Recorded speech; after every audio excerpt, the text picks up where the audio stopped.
Buenos días o tardes, o incluso noches, depende del momento en el que estés viendo este vídeo. Sé bienvenido a mundodesconocido.es. Así es, vamos a hablar de los límites de la Matrix, esa especie de falsa realidad en la que estamos inmersos.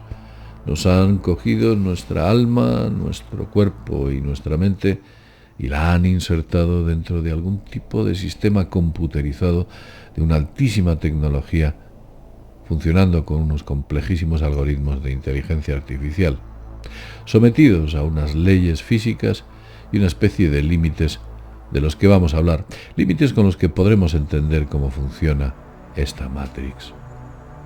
Para empezar a entender todo esto de manera correcta, aunque ya hicimos una larga explicación en otros vídeos sobre lo que es la rueda del samsara, quiero mostraros esta representación excepcional que aparece en uno de los pórticos de un templo en la India.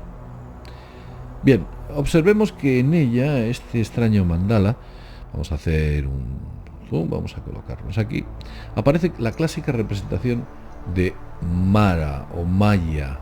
Mara es la inteligencia artificial de la que emana la falsa realidad.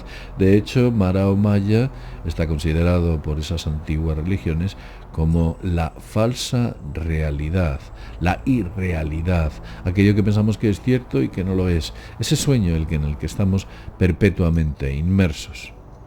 Mara agarra con uñas y dientes, como podéis ver aquí, veis, la rueda del samsara. Y la rueda del samsara no es ni más ni menos que los ciclos de nacer y morir. E incluso podemos ver aquí, curiosamente, como cuando vamos a reencarnar, alguien tira de nosotros para que volvamos a nacer. Y así constantemente. Además es curioso porque si observamos a Mara y vemos la parte inferior donde también sus garras agarran fuertemente la rueda del samsara como una especie de cárcel en la que estamos inmersos, vemos que tiene una interesante parte escamosa que nos entrega unas claves de quizás cuál puede ser el origen de este animal. Un origen muy posiblemente íntimamente ligado a los nagas, que serían otros demonios que se encontraban en el interior de la Tierra y que parece ser que trabajaban para el auspicio de estas cuestiones. Hay datos más interesantes que se pueden ver aquí, aparte de los ciclos de lo que pueda ser una vida normal, como pueda ser el proceso de la gratitud, que se puede ver allí, el sufrimiento, el amor, las adversidades, el conocimiento, la familia. Hay muchos aspectos que aquí aparecen, e incluso en algunos de ellos se puede ver cómo el mono, el inteligente mono, está coqueteando con este ser escamoso. Pero en el centro, si observamos, está dividido en dos partes. Uno de ellos es una parte en la que hay como una especie de ser desnudo dentro de algo que parece neblino, nuboso, o así lo ha querido representar el artista que hizo este bajo relieve o alto relieve. Se puede ver como al final de ese ciclo alguien tira de nosotros y nos vuelve a hacer nacer. Nacemos y constantemente estamos dentro de ese ciclo. Nacemos, nuevamente aprendemos, trabajamos, llegamos a la vejez, para finalmente nuevamente entrar en ese ciclo que es la rueda del samsara. Hay una distribución de 6 partes, 6 fazotas, tiene 6 radios esta rueda del samsara. Luego hablaremos sobre que forman parte de los límites de la Matrix, todo este tipo de cuestiones. Quiero que observéis un interesantísimo detalle. Si os fijáis en el centro, lo que podemos ver son 3 animales. Un jabalí o un cerdo, vemos también una serpiente y vemos un ave fénix. El cerdo significa la fertilidad, la honradez, la perseverancia. La serpiente es la sabiduría. Y el fénix es la renovación y la encarnación. Es un ciclo constante en el que tú, en realidad sería al revés, es un ciclo constante en el que tú naces, aprendes, perseveras, naces, aprendes, perseveras, naces, aprendes, perseveras, pero nunca te lleva a ningún sitio. Es como una especie de círculo vicioso en el que no somos capaces de llegar a ningún sitio. ¿Por qué? Pues porque se ejecuta un deleznable borrado de memoria cuando nos reencarnamos, otra vez a aprender los palotes, otra vez a aprender y a sufrir todo aquello que sufrimos en nuestra niñez, en nuestra madurez y todo este tipo de cuestiones. ¿Por qué constantemente estamos en ese ciclo? ¿Qué podemos sacar o qué podemos aprender de un ciclo de esta naturaleza? Yo diría que más bien poco. Hay una clave también muy interesante y quiero que observéis esto en contexto. Mirad, en la parte superior, a la derecha y encima de mí, allí arriba, aparece el Buda. Y el Buda está apuntando a algo. Con su mano, aquí la podéis ver, apunta directamente a un animal que se encuentra al otro lado. Y sorpresa, ¿qué animal es este? Un conejito blanco. ¿Cuántas veces habéis visto en las representaciones el conejito blanco? En la literatura, y no solo en la literatura, en el cine también ha aparecido en numerosas ocasiones. Recordemos la película Matrix. Sigue al conejito blanco. Curiosamente, la película que habla de la falsa realidad. Y ese es el camino, el conejito blanco, que le permite entablar la vía de escape de esa Matrix para que finalmente Morfeo le entregue la pastilla roja. ¿Por qué aparece en esta representación en la India, en uno de sus templos, el conejito blanco también?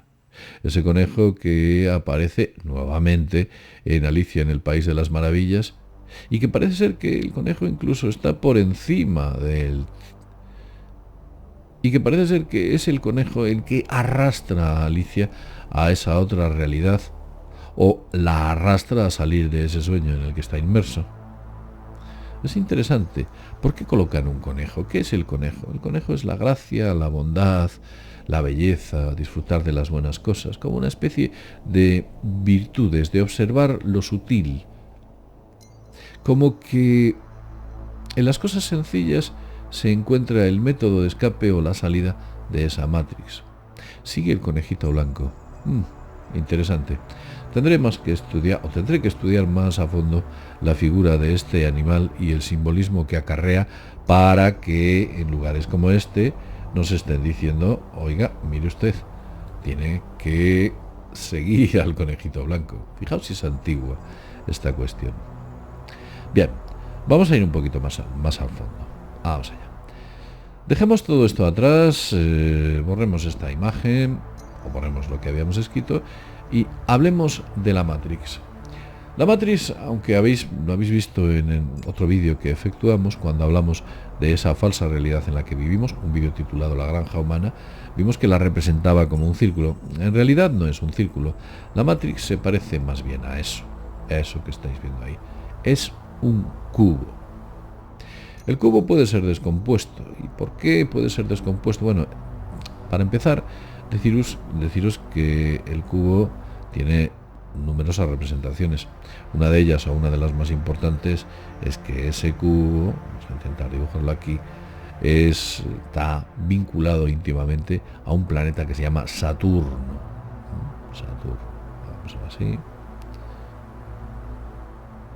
Sé y me consta que si vosotros observáis el planeta Saturno no encontráis en ningún sitio ese cubo. Pero eso no es cierto, porque cuando observamos el polo norte de Saturno y su polo sur, parece ser que también está escondido allí, lo que vemos es una representación hexagonal. Una representación hexagonal, que esa representación hexagonal y dentro como una especie de espiral, esa representación hexagonal no es ni más ni menos que ese cubo visto en perspectiva. Os lo voy a mostrar aquí. Mirad, si yo coloco el cubo o coloco esta hexagonal, soy capaz de formar un cubo. Solamente es una cuestión de perspectiva. Ese es el único problema, que estamos entendiendo un objeto en 2 dimensiones cuando en realidad deberíamos verlo. Es por ello que Saturno lo que hace o cuya representación está ligada a el cubo. Esto se descubrió no hace demasiado tiempo, porque las primeras observaciones del polo norte y el polo sur de Saturno han sido hace pocos años, y sin embargo desde siempre se ha pensado que Saturno o cronos, el tiempo, el que genera el tiempo. Fijaos que ya hablamos en el vídeo de que esos frames, esos fotogramas, los cuales estamos inmersos, emanan de esa inteligencia artificial que no está más que insertada o inmersa dentro de un cubo. El cubo tiene sus límites, el cubo tiene sus formas. Si nosotros efectuamos una descomposición del cubo, quizás lo podamos ver así. La descomposición del cubo se puede ver así. Además nos recuerda a uno de los elementos sagrados de una de las religiones. El cubo siempre ha estado ligado. Observad el cubo como aparecen en todas las religiones. El cubo negro, como aparece en el Islam, como aparece incluso en el Yin Yang. Si nosotros atendemos a lo que es la representación o las diferentes variantes que puedan llegar a existir sobre este tipo de descomposición, nos encontramos algo semejante a esto. Estas son todas las variantes. Algunas de ellas son muy interesantes. Mirad, por ejemplo, esta variante. Esta variante que tenemos aquí recuerda nítidamente a el Yin Yang. Mirad, ¿no? Los puntos de un sitio y de otro sitio. Una especie de compensación, lado de la luz, lado de la oscuridad, e incluso algunas de ellas nos recuerdan antiguos y ancestrales elementos sagrados, como pueda ser el hacha o el martillo de Thor, o incluso el llamado Tau, que es ni más ni menos esto que podéis ver aquí. Otras, como la que habéis visto, es la cruz, la famosa cruz, que también es ostentada por algunas de las religiones. Es como que todas las religiones estuviesen aquí representadas. Incluso aquí nos encontramos una de las alas del círculo solar, o la rueda del sol, que es muy conocida, o era muy conocida en la antigüedad, que quizás sus orígenes se encuentran en el Tíbet. Y como ya he dicho, esta es una de las alas, y la otra la podíamos encontrar si girásemos 90 grados este interesante elemento. Por supuesto tiene su lado negativo, su anverso y su reverso. Aquí vemos sus reversos en esta explicación, o en este punto, el inverso de la cruz, y encontramos otra serie de representaciones que quizás si las observáramos detenidamente nos recordarían en cierto modo a elementos asiáticos, como puede ser este que aquí os estoy mostrando y que no es ni más ni menos que la representación de lo que hay aquí. Hagámoslo bien. Sería algo así, y luego arriba dos líneas iguales. ¿Lo veis?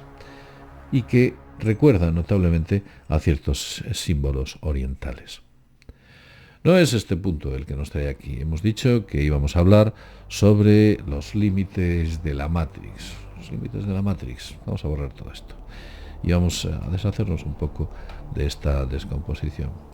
Para intentar entender los límites de la Matrix, lo que tenemos que hacer, por supuesto, es comprender que el primero de los límites son dimensionales.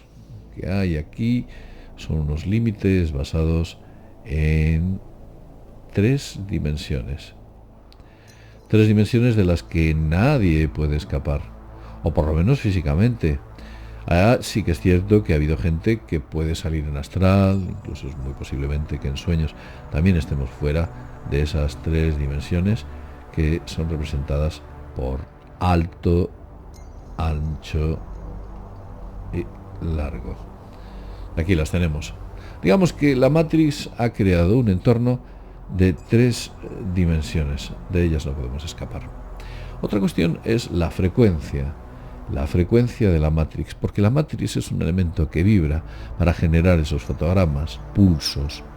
Si usted no lo sabe, un hercio, vamos a ponerlo aquí, se trata de un ciclo. Hagámoslo de esta manera e intentemos mostrar un ciclo situado entre este punto, digamos este punto, bien, este punto y este punto. Esto sería un ciclo.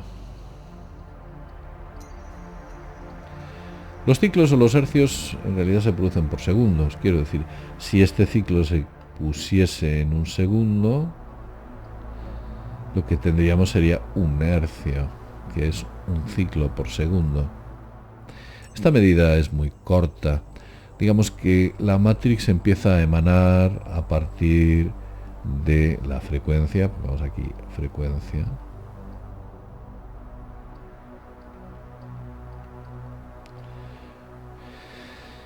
La frecuencia empieza a emanar aproximadamente en 3 hercios. ¿Y cuál es el límite de esa frecuencia? ¿Existe un límite? Sí, existe un límite. Concretamente es un límite situado aproximadamente en los 300 exahercios. Lo que he dibujado ahí arriba. 300 exahercios. ¿Cuántos son 300 exahercios? Pues lo va a entender si yo le digo que es la siguiente cifra. El límite de vibración de la Matrix es esto. 1, 0.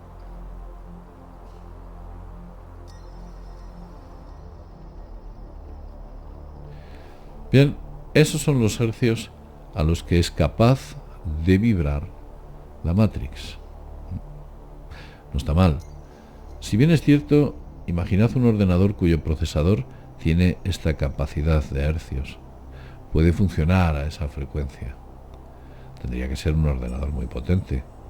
Hoy en día esta representación sería mucho más cómoda si la ponemos de la siguiente manera. 10 elevado a la 25. Esta sería la velocidad, esta medida en exahercios. Vamos a borrar todo esto. Quedamos con todo esto. Mejor es que lo borremos. Y con un pequeño dato os explicaré que ese que os he mostrado es el límite de la vibración de la Matrix. Tal vez ese límite esté situado un poquito más arriba, pero digamos que la ciencia dice que por ahí andan las fronteras. De hecho, ese es el límite de la vibración de la frecuencia de los rayos gamma. Los rayos gamma, que están por encima de los rayos X, por supuesto. La máxima vibración posible. La cuestión no termina aquí. Os diré, por poner un ejemplo que entenderéis correctamente o perfectamente, que el récord de la frecuencia de los procesadores, vamos a ello, está concretamente en 9 gigahercios. Nuestras computadoras, digamos así, esto es la IA, la inteligencia artificial de la Matrix, su ordenador. Vamos a poner aquí. Pero, por supuesto, nuestros ordenadores solo son capaces de llegar a los 9 gigahercios. 9 gigahercios. Tal vez se esté preguntando ¿qué diferencia existe entre esto y esto? Pues le diré que en nuestros ordenadores más potentes, o la velocidad máxima que se ha podido conseguir con un procesador, es esta, 9 GHz. Esto implica que el ordenador de la Matrix es, mirad, 1100 millones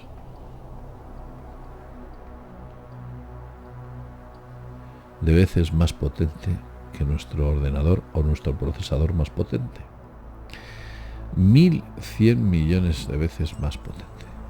Quizás ahora usted podrá entender cómo es posible que haga una simulación tan perfecta en la que nosotros estamos tan bien integrados. No tan bien integrados. Nuestros densos cuerpos, nuestros pesados cuerpos frágiles, sometidos a todo tipo de avatares, bueno, pues parece ser que han sido diseñados así precisamente para extraernos aquello que tanta necesidad o de tanta necesidad tienen. Todos aquellos que han tenido ECMs o que han viajado en astral hablan de que cuando salen de este cuerpo es como si realmente se liberasen de una densa carga pesada en la que se mueven en un medio incómodo, para que cuando salen en astral se encuentran en algo totalmente diferente, como que realmente se encontraran libres. Sí, alguien ha querido meternos en estos densos cuerpos que pueden, como máximo, o dentro de una realidad tridimensional, que puede vibrar a 300 exahercios o entre esos límites 10 elevado a la 25. Ese es el procesador de la Matrix. Esas son sus capacidades. También tiene unos límites, no penséis que esto acaba aquí.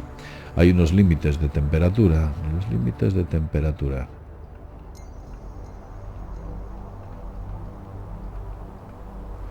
Parece ser que el llamado cero absoluto,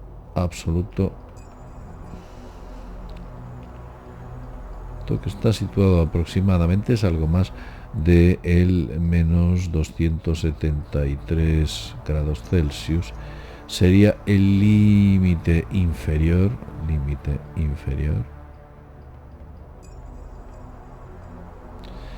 de esa temperatura. También hay un límite inferior. Se dice y se cuenta que la temperatura máxima que se puede llegar a conseguir es 10 elevado a la 32. Imaginaos un 1 seguido de 32 ceros de grados centígrados. Este es el límite superior. Como veis, la Matrix siempre crea límites inferiores y superiores.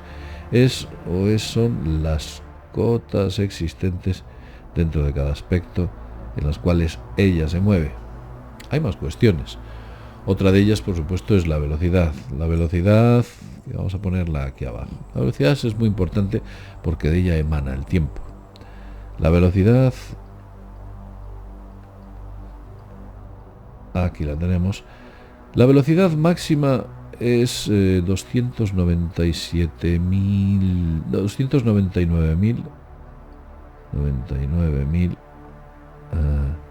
272, creo recordar. 972.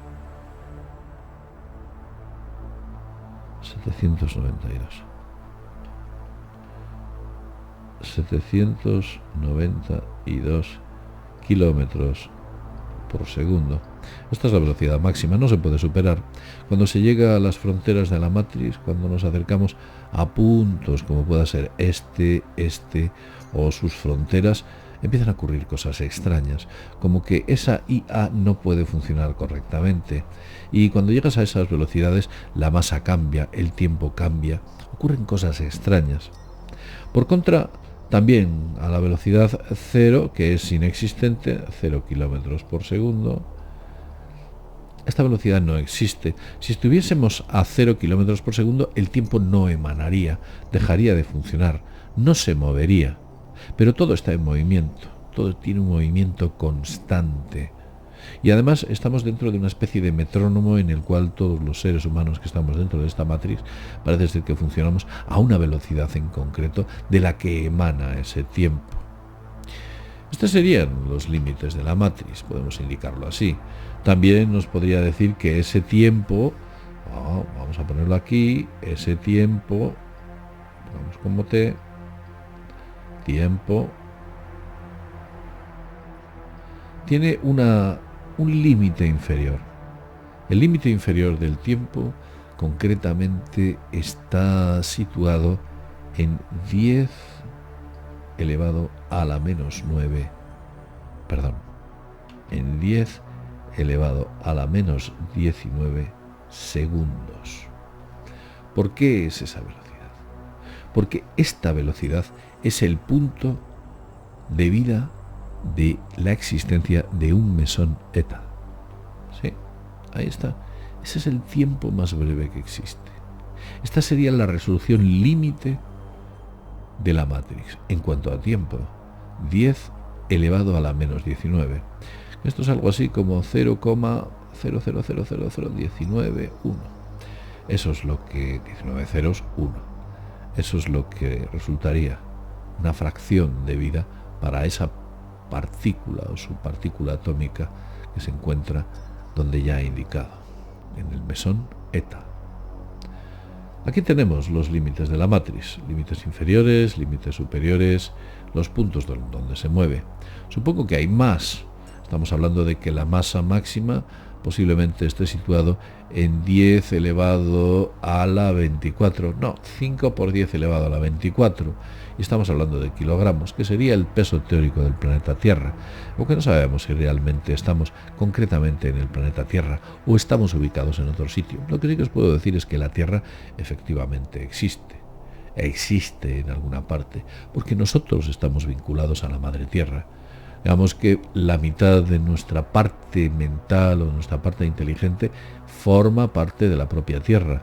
De ella emana una parte de la inteligencia que nosotros no somos capaces de percibir y está ligada en muchas ocasiones a percepciones, a reacciones reflejas o a conocimiento que ni siquiera debería existir. Conocimiento semejante a el por qué un niño nada cuando a los pocos semanas, pocos días o inmediatamente al nacer es capaz de nadar, efectuar ese movimiento, o elementos como puedan ser reflejos tales como que en el momento que tocamos algo que quema retiramos la mano. Ese tipo de reflejos o conocimientos están controlados por Gaia, nuestra mente planetaria. Por consiguiente, el planeta existe y de él emanan todo este tipo de cuestiones. Si bien es cierto que esa matriz también existe y que en ella nos vemos inmersos como si atravesásemos una especie de túnel en el cual nosotros con una linterna observásemos partes de esos frames o de esas escenas que se van sucediendo una detrás de otra. Fijaos qué curioso, porque de ello hablaban los humitas hace ya muchísimos años. Daban una densa explicación sobre esta forma de entender esa realidad existente o inmanente. Bien, lo quiero dejar en este punto. Espero que con ello podamos tener una perspectiva mayor. Y fijaos, estamos hablando de un ordenador, una inteligencia artificial que es 1100 millones de veces más potente que nuestro procesador más potente. Todo eso unido a un magistral algoritmo de programación basado en una inteligencia artificial hace que nosotros pensemos que todo esto que estamos viendo a nuestro alrededor, desde un simple bolígrafo hasta unos cascos que tengo situados, pensemos que es real, es cierto y existe, cuando lo único que es, muy posiblemente, sea un algoritmo matemático y unas celdas de memoria, si se puede utilizar este término, dentro de un supercomputador que nosotros ni siquiera podemos imaginar. Sí, si me preguntas si existimos, le diré que sí, pero existimos como espíritu. Ahí sí. Es como que nos hubieran secuestrado parte de nuestro espíritu, y ya lo expliqué en el otro vídeo, y hubieran cogido nuestra alma, nuestro cuerpo y nuestra mente y las hubieran colocado dentro de esta Matrix que, como ya he dicho antes, sospecho que cuya forma es así, un cubo. Lo dejo aquí y no lo quiero alargar más. Llevamos ya mucho tiempo hablando y espero que el vídeo os haya gustado. Ya os entregaré más claves. Os dije que os iba a decir de dónde venían los extraterrestres, de dónde venían los fenómenos paranormales y de dónde venían las canalizaciones que se han podido encontrar. Canalizaciones que van desde canalizaciones religiosas hasta canalizaciones de seres de otros mundos. ¿De dónde vienen todos esos efectos paranormales? Quizás de eso hablemos en otro vídeo que hagamos dentro de un tiempo, no demasiado, ya veréis, será muy interesante. Lo dejo en este punto. Acordaos o recordaos en inscribiros o haceros miembros de Mundo Desconocido. Se agradece, y en estos tiempos complicados, bueno, pues es muy bienvenido que estéis ahí apoyando este canal. Sin más, y dándoos muchas gracias desde mundodesconocido.es, nos vemos en el próximo videoprograma. Hasta pronto.